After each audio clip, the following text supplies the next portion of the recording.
Je pourrais dire que la justice africaine est aujourd'hui confrontée au numérique et au développement des données dématérialisées. La donnée.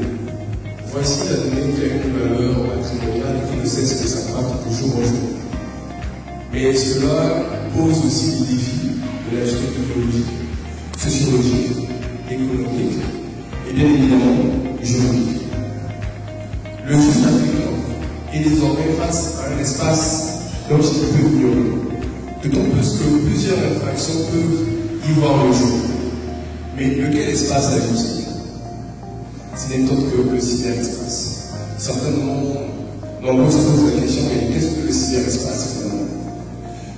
Le cyberespace, en tant qu'ordinaire, il est défini dans mon livre comme étant un espace sans frontières, sans gouvernement, sans limite géographique, constitué de machines interconnectées entre elles, et duquel de nombreuses infractions sont connues.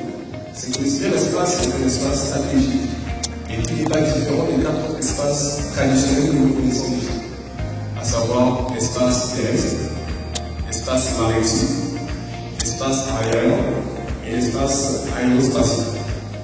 La première caractéristique du cyberespace, c'est bien évidemment l'espace. Tout en sachant que cet espace, il n'y a pas de frontières dans cet espace. On est à un clic de ce qui se trouve en Chine. C'est la première caractéristique. Dans le cyberespace, nous avons le don d'ubiquité. On ressent de la lecture, parce qu'on est capable de faire plusieurs choses en même temps.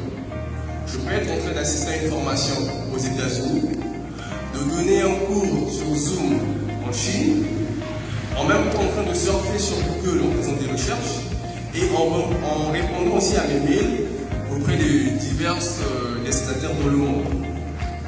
C'est ça en fait, l'avantage du cyberespace. C'est tout simplement l'information qui est dans la donnée. Et peut-être sans ignorer que la donnée, c'est l'or du jour, c'est le pétrole du jour. Il est même dit que celui qui contrôle la donnée contrôle le monde. Donc ce sont des enjeux à ne pas négliger. Alors pour revenir dans nos caractéristiques, j'en ai cité la première, qui est l'espace, deuxième caractéristique du cyberespace, c'est le temps, donc la mémoire, le stockage. Et la troisième caractéristique, pour moi, c'est le plus important. C'est l'individu. Et donc, en droit, on parlerait de personnes morales, personnes physiques. Et ces personnes-là sont représentées dans le cyberespace. Mais comment nous existons dans le cyberespace? On existe dans le cyberespace sous des pseudonymes, en fait, des identifiants et des mots de passe.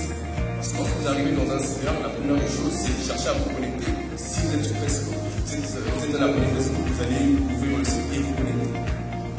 Donc, mais malheureusement, comme dans la vie de tous les jours, le voisin peut être un voleur, il peut venir chez moi dans ma maison me voler la nuit. Dans le cyberespace, c'est la même chose. On a des individus malveillants qui sont là pour voir comment usurper vos données, comment voler vos données, comment pirater vos comptes Facebook. La cybercriminalité, c'est l'ensemble des infractions commises avec les technologies de l'information dans le cyberespace. Et on a plusieurs types d'infractions. Moi, je pourrais donner des catégories. La première catégorie, ce sont les infractions liées directement au NTIC, au niveau technologique de l'information et de la communication. Et à l'intérieur de cette catégorie, on a les atteintes au système d'information, on a les atteintes au dispositif de sécurité et ensuite les atteintes à la donnée. Raison pour laquelle il y a une loi sur la protection des données à caractère personnel. Et la deuxième catégorie, c'est tout simplement toutes les infractions classiques commises au moyen des indices de nouvelles technologies. Donc, à savoir le vol, commis par le moyen des nouvelles technologies, l'escroquerie, commis par le moyen des nouvelles technologies, l'usurpation d'identité et autres qui sont passés. Ce sont des infractions classiques, mais commis par le moyen des nouvelles technologies. Merci. Et la dernière catégorie, je vais dire rapidement la dernière catégorie, c'est seulement des infractions liées au contenu. Voilà, je pense qu'on a voilà, pour introduire en fait, planter les décors, je pense que maintenant c'est assez clair, et vous avez défini des concepts, et j'en ai terminé. Merci beaucoup pour cette histoire. Il s'agit de gens, il ne s'agit pas de agents, parce que le mien ne vont pas décider avec.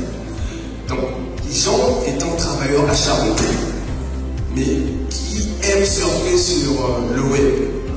Et ce dernier reçoit un message suspect, venant soi-disant de sa banque, qui lui demande de fournir un certain nombre d'informations pour mettre à jour son compte bancaire.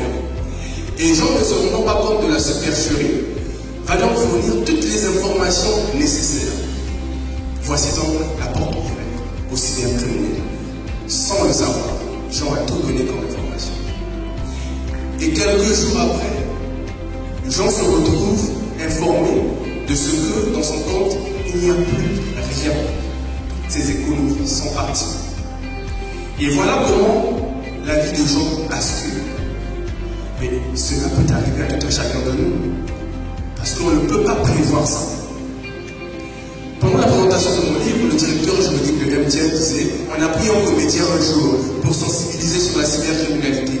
Et c'est le comédien qui parle à la télé. Évitez de donner votre numéro de téléphone, vos noms, quand on vous appelle, évitez. Ça, c'est le comédien. 3 semaines après, le comédien appelle le directeur juridique de MTN pour dire que j'ai été arnaqué. On m'a pris de l'argent par OMD, il y a un monsieur qui m'a appelé, je n'ai pas compris. Et quand j'essaie de rappeler le numéro ne passe pas. Et le directeur me pose la question, même toi qui as sensibilisé les gens sur la cybercriminalité. Et le comédien répond en disant, en tout cas je n'en parle, apparemment ces gens-là ont une domination. C'est tout simplement pour vous faire comprendre que les cybercriminels sont des personnes très intelligentes. Ils utilisent de l'ingénierie sociale.